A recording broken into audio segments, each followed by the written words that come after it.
Hello everyone, communication systems GATE lectures के part 31 में आप सबका स्वागत है। प्रीवियस लेक्चर्स में हम पीसीएम और डीपीसीएम को कवर कर चुके हैं। इस लेक्चर में हम कवर करेंगे डेल्टा मॉड्यूलेशन और एडाप्टिव डेल्टा मॉड्यूलेशन को। इससे रिलेटेड हमारे हैंड रिटन नोट्स की डिस्क्रिप्शन की लिंक आपको डिस्क्रिप्शन में मिल जाएगी। डिस्क्रिप्शन में और भी यूज़फुल लिंक्स दिए हुए हैं, आप उन्हें भी चेकआउट कर सकते हैं। डेल्टा मॉड्यूलेशन क्या होता है? जैसा कि इससे प्रीवियस लेक्चर में हमने देखा है डीपीसीएम, तो हम उसी से कंपेयर कर सकते हैं इसे। तो delta modulation is similar to 1 bit DPCM. ठीक है, मतलब ऐसा डीपीसीएम जिसमें इनकोडर हमारा कितने बिट का हो, 1 बिट का हो। ठीक है, it is use to reduce the bandwidth. इस डेल्टा मॉड्यूलेशन को क्यों यूज़ करते हैं? ताकि हमें हमारी बैंडविड्थ रिड्यूस हो जाए, क्योंकि हम केवल 1 बिट इनकोडर यूज़ कर रहे हैं। तो हमारा क्या होगा, बिट रेट कम हो जाएगा और बैंडविड्थ डिपेंड करती है बिट रेट पे। इसलिए इसमें इस डेल्टा मॉड्यूलेशन को यूज़ करने का एडवांटेज क्या है कि बैंडविड्थ कम हो लगती है हमें, because we are using only 1 bit encoder. तो जैसा कि डीपीसीएम का ब्लॉक डायग्राम था, ट्रांसमीटर का सेम उसी तरह से इसका भी होगा। This is transmitter. ठीक है, इसमें भी सैम्पलर, क्वांटाइज़र और इनकोडर हैं। तो जैसा कि हम लोगों ने डीपीसीएम में देखा था कि डीपीसीएम में क्वांटाइज़र किसको क्वांटाइज करता है, सैम्पल्ड सिग्नल को क्वांटाइज नहीं करता। सैम्पल्ड जो सिग्नल्स होते हैं उनके जो कंसेक्यूटिव सैंपल्स में जो डिफरेंस होता है, ठीक है, एक सैंपल का दूसरे सैंपल से जो डिफरेंस होता है, केवल उसको क्वांटाइज करता है। ठीक है, तो ये क्या करेगा, ये फिर डिफरेंस को क्वांटाइज करेगा। बट क्वांटाइज करने के बाद जो यहाँ पे दो ही पॉसिबिलिटी हो सकती है कि जो हमारा प्रेजेंट सैंपल है वो इसके प्रीवियस वाले सैंपल से या तो छोटा हो या तो इसके प्रीवियस वाले सैंपल से बड़ा हो। ठीक है, तो जब जो प्रेजेंट सैंपल है वो अपने प्रीवियस सैंपल से छोटा होगा, तब हमारा ये क्या ट्रांसमिट होगा, 1 बिट ट्रांसमिट होगा। और 1 बिट क्या होगा, 0। और जब प्रेजेंट सैंपल जो है वो अपने प्रीवियस सैंपल से बड़ा है, ठीक है, प्रीवियस सैंपल से जब बड़ा है, उस केस में हमारा क्या ट्रांसमिट होगा, केवल 1 बिट ट्रांसमिट होगा। और 1 बिट क्या होगा, 1। तो इसके जो इनकोडर का जो आउटपुट होगा हमेशा एक ही बिट होगा। वो 1 बिट की क्या क्या पॉसिबिलिटी हो सकती है, आइदर 1 और 0। ठीक है, 1 कब ट्रांसमिट होगा, जब हमारा प्रेजेंट सैंपल जो है वो अपने प्रीवियस वाले सैंपल से बड़ा होगा। ठीक है, जैसे this is the present sample, this is previous sample. तो प्रेजेंट सैंपल जो है वो प्रीवियस वाले सैंपल से अगर बड़ा है तो 1 ट्रांसमिट होगा। और प्रेजेंट सैंपल अगर अपने प्रीवियस वाले सैंपल से छोटा है तो क्या ट्रांसमिट होगा, 0 ट्रांसमिट होगा। मीन्स एनकोडर हमारा कितने बिट का है, 1 बिट का है। और वो 1 बिट क्या हो सकता है, 1 हो सकता है या 0 हो सकता है, डिपेंडिंग ऑन कि वो अपने प्रीवियस सैंपल से छोटा है या बड़ा है।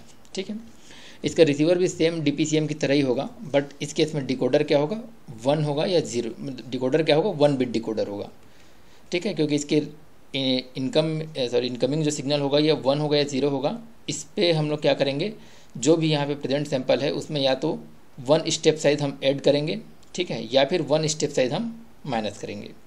अगर हमारे पास 1 रिसीव हो रहा है, इसका मतलब हमें 1 स्टेप साइज ऐड करना है। और अगर 0 रिसीव हो रहा है, मतलब जो भी प्रेजेंट सैंपल है उसमें 1 स्टेप साइज हमें रिड्यूस करना है। Means it is like this, for 1 it is a plus delta and for 0 it is a minus delta. ठीक है, फिर सिमिलरली ये अपने प्रीवियस सैंपल से ऐड हो जाएगा और लो पास फिल्टर में हमें आउटपुट मिलेगा। सेम डीपीसीएम की तरह है, बस इसमें क्या है, डिकोडर और इनकोडर 1 बिट के हैं। तो डेल्टा मॉड्यूलेशन को यूज़ करने में प्रॉब्लम क्या आती है? जब हम डेल्टा मॉड्यूलेशन को यूज़ करते हैं तो हमें 2 तरह की प्रॉब्लम आ सकती है।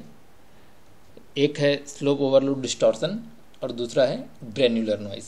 चलिए देखते हैं स्लोप ओवरलोड डिस्टॉर्शन में क्या हो सकता है। जैसा कि नाम से क्लियर है, स्लोप जब ज़्यादा हो जाए, स्लोप ओवरलोड मतलब स्लोप ज़्यादा हो जाए तो जो डिस्टॉर्शन होगा उसे हम क्या कहेंगे, स्लोप ओवरलोड डिस्टॉर्शन। मीन्स जब मैसेज सिग्नल का जो स्लोप है वो ज़्यादा होगा। जैसे कि ये हमारा लेट सपोज मैसेज सिग्नल है, ये हम देख सकते हैं MT यहाँ लिखा हुआ है। तो let suppose this is our message signal.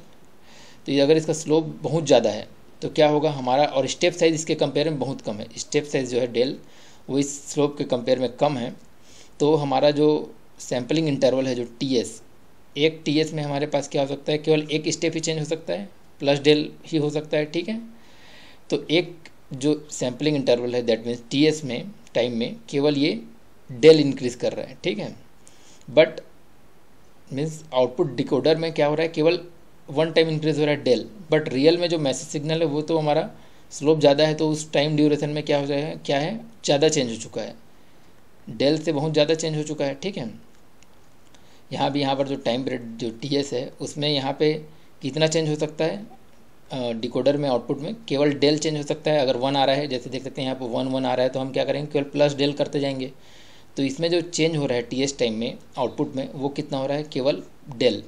But real जो सिग्नल है वो स्लोप ज़्यादा होने के कारण उस ड्यूरेशन में क्या है, डेल से कहीं ज़्यादा चेंज हो जा रहा है। तो ये जो हमारा जो सिग्नल रिप्रोड्यूस हो रहा है, जो नीचे वाला सिग्नल है जो ये रिप्रोड्यूस हो रहा है, ये जो एक्चुअल सिग्नल है उसके स्लोप को फॉलो नहीं कर पा रहा है because of the less step size and more slope of the message signal. तो इस केस में जो डिस्टॉर्शन हो रहा है, मीन्स हम एक्चुअल सिग्नल को रिकवर नहीं कर पा रहे हैं। इस डिस्टॉर्शन को हम क्या कहते हैं, slope overload distortion. Means slope overload distortion कब आता है, जब हमारा slope of the message signal अगर एम्प्टी है तो उसका स्लोप को मैं कैसे निकाल सकता हूँ, d/dt एम्प्टी, ठीक है। अगर इसको मैं डिफ्रेंशिएट कर दूँ तो it will give me the slope of message signal if it will be too large as compare to step size upon del s. देखिए, अगर मैं इस सिग्नल का मैं कहूँ स्लोप निकालने के लिए, ठीक है, जो हमें आउटपुट में रिकवर हो रहा है, इस सिग्नल का स्लोप क्या होगा, कितने टाइम में कितना चेंज हो रहा है, मीन्स वाई एक्सेस में कितना चेंज हो रहा है, टीएस टाइम में वाई एक्सेस में जो चेंज है दैट इज़ ये 3 डेल है, ये डेल है। तो टीएस टाइम में वाई एक्सेस में चेंज डेल और एक्स एक्सेस में चेंज टीएस। तो इसका जो स्लोप है that is del by TS, ठीक है। और हमारा जो मैसेज सिग्नल का स्लोप है वो क्या होगा, d/dt एम्प्टी। तो slope overload distortion happens if slope of message signal means d/dt into m t is greater than del upon TS. Del is the step size, TS is the sampling interval. तो हमारा slope overload distortion होगा। तो हम इसको avoid, अगर हमारा जो slope of message signal है means if our d/dt into empty, if this will be equal to del upon TS, then हमारा क्या होगा, हमारा स्लोप ओवरलोड डिस्टॉर्शन नहीं होगा। और हमारा जो आउटपुट में जो डिकोडर के बाद जो हमें सिग्नल मिलेगा वो मैसेज सिग्नल को फॉलो करेगा। जैसे कि हम इस डायग्राम से देख सकते हैं कि अगर हमारा स्टेप साइज यहाँ ग्रेटर है, ठीक है, तो देख सकते हैं यहाँ पे डेल की वैल्यू यहाँ पे क्या है, आपको ग्रेटर लग रही है, ठीक है। इस केस में डेल की वैल्यू स्मॉल है, इस केस में डेल की वैल्यू क्या है, ग्रेटर है। तो क्या होगा, ये फॉलो कर पा रहा है, जो इसके स्लोप है, जो हाई स्लोप है, इसको फॉलो कर पा रहा है ये। तो इस केस में हमारे पास क्या होगा, स्लोप ओवरलोड डिस्टॉर्शन कम होगा या फिर नहीं होगा, ठीक है। Means to avoid the slope overload distortion, d/dt empty it should be equal to del upon ts, okay, where del is the step size, d/dt empty represents the slope of the message signal and ts is the sampling interval, this is the ts, okay। इसी का just opposite है, उसे हम लोग क्या कहते हैं, granular noise. तो ग्रेनुलर नॉइस कब होता है, जब हमारा मैसेज सिग्नल का जो स्लोप है, मैसेज सिग्नल स्लोप मतलब d/dt empty, if it is d/dt empty, if this is less than slope of the message signal, ठीक है। इस केस में क्या होता है, यहाँ पे क्लियरली लिख लिया जाए, d/dt empty if this is less than del upon ts, तो हमारे पास ग्रेनुलर नॉइस आता है। देखिए यहाँ पर हम देख सकते हैं इसके यहाँ पर कि स्लोप, मैसेज सिग्नल का स्लोप बहुत कम है, ठीक है, और इसके कंपेयर में जो ये हमारा जो एक स्टेप वेरी हो रहा है ये बहुत ज़्यादा है, ठीक है। तो ये इसको एग्जैक्टली फॉलो नहीं कर रहा है, मतलब जब यहाँ पे हमें स्मूथ मिलना चाहिए ऐसा, वहाँ पे हमें कैसे स्टेयर केस टाइप की वेव मिल रही है, ठीक है। तो this is the kind of noise जिसे हम क्या कहते हैं, ग्रेनुलर नॉइस। ग्रेनुलर नॉइस भी अवॉइड कब होगा, जब हमारा स्लोप जो होगा वो ये बराबर होगा डेल अपॉन टीएस के, ठीक है। तो हम जैसा कि हमने देखा कि डेल्टा मॉड्यूलेशन में हम रिड्यूस कर रहे हैं बैंडविड्थ, क्योंकि हमें केवल 1 बिट ट्रांसमिट कर रहे हैं, 1 बिट यूज़ हो रहा है, तो बैंडविड्थ तो रिड्यूस हो रही है, बट इसके साथ 2 एडिशनल प्रॉब्लम्स हमारे पास आ गए, that is slope overload distortion and granular noise. तो इन दोनों प्रॉब्लम्स को हटाने के लिए हम किसका यूज़ करते हैं, हम एक और मॉड्यूलेशन टेक्निक का यूज़ करते हैं जिसे हम कहते हैं adaptive delta modulation. Adaptive delta modulation को हम लोग continuous variable slope delta modulation भी कहते हैं। मीन्स देखिए, हमने जो देखा डेल्टा मॉड्यूलेशन में, उसमें मेन प्रॉब्लम क्यों आ रही थी, मेन प्रॉब्लम इसलिए आ रही थी क्योंकि जो हमारा स्टेप साइज था, let suppose step size del equal to 1 volt है, ठीक है, तो स्टेप साइज अगर हमारा डेल इक्वल टू 1 वोल्ट है, बट हमारा मैसेज सिग्नल का स्लोप तो सब जगह इक्वल नहीं होगा, कहीं पर इसका स्लोप कम होगा, कहीं पर ज़्यादा होगा, ठीक है, कहीं पर कम होगा। तो मैसेज सिग्नल का स्लोप वेरिएबल है, कहीं पर कम है, कहीं पर ज़्यादा है, बट हमारे स्टेप साइज़ क्या है, स्टेप साइज़ तो फिक्स है 1 वोल्ट। तो इस केस में क्या हो रहा था, हमारे पास दोनों डिस्टॉर्शन हो रहे थे, ग्रैनुलर नॉइज़ भी हो रहा था और स्लोप ओवरलोड डिस्टॉर्शन भी हो रहे थे।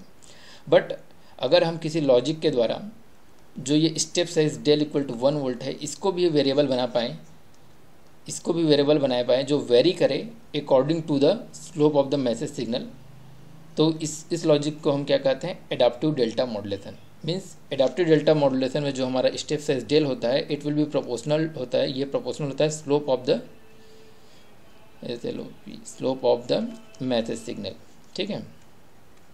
मीन्स इसमें जो स्टेप साइज है वो फिक्स नहीं होता, ये वेरिएबल होता है। अगर स्लोप मैसेज सिग्नल का ज़्यादा है तो स्टेप साइज हमें ज़्यादा मिलेगा, और अगर स्लोप मैसेज सिग्नल का कम है तो हमें स्टेप साइज कम मिलेगा, ठीक है। तो यहाँ पर हमारे पास देखिए, तो यहाँ पर स्लोप कम है तो हमारे पास स्टेप साइज एकदम कम हो जाएगा, छोटा, ठीक है। और यहाँ पर हमारे पास स्लोप ज़्यादा है तो यहाँ पर स्टेप साइज हमारा क्या हो जाएगा, बढ़ जाएगा। मीन्स ज़्यादा बड़े बड़े स्टेप्स होंगे, डेल की वैल्यू बढ़ जाएगी, ठीक है। फिर अगर यहाँ में कम है स्लोप तो छोटे स्टेप्स हो जाएंगे। तो इसमें क्या होगा, हमारे पास बहुत ही कम नॉइस मिलेगा। हमें नॉइस को हम बहुत ज़्यादा मिनिमाइज़ कर सकते हैं by varying the step size according to the slope of message signal. तो इसका हम ब्लॉक डायग्राम इस तरह से देख सकते हैं। It will B normal like delta modulation, but इसमें एक एक्स्ट्रा लॉजिक ब्लॉक आ जाएगा। यहाँ पे एक्स्ट्रा लॉजिक ब्लॉक होगा जो कंट्रोल करेगा स्टेप साइज को, logic for step size control, ठीक है। रिसीवर में भी जो डिकोडर ब्लॉक होगा उसमें एक हमारे पास एक्स्ट्रा लॉजिक ब्लॉक आ जाएगा, logic for step size control, ठीक है। तो इस तरह के मॉड्यूलेशन को हम क्या कहेंगे, एडाप्टिव डेल्टा मॉड्यूलेशन, जिसमें हमारे पास क्या आ जाएगा, एक लॉजिक आ जाएगा जिससे हम स्टेप साइज को कंट्रोल कर पाएंगे। और स्टेप साइज किसके अकॉर्डिंग कंट्रोल होगा, it will be proportional to slope of message signal. Okay guys, thanks. इस लेक्चर में इतना ही। नेक्स्ट लेक्चर में आपको मिलते हैं कुछ और क्वेश्चंस के साथ। और आपको ये लेक्चर अच्छा लगा हो तो लाइक करना मत भूलिएगा। आपकी कोई सजेशन क्वेरी हो तो आप हमें कमेंट बॉक्स में लिखकर जरूर बताइए। Thank you guys, thank you so much.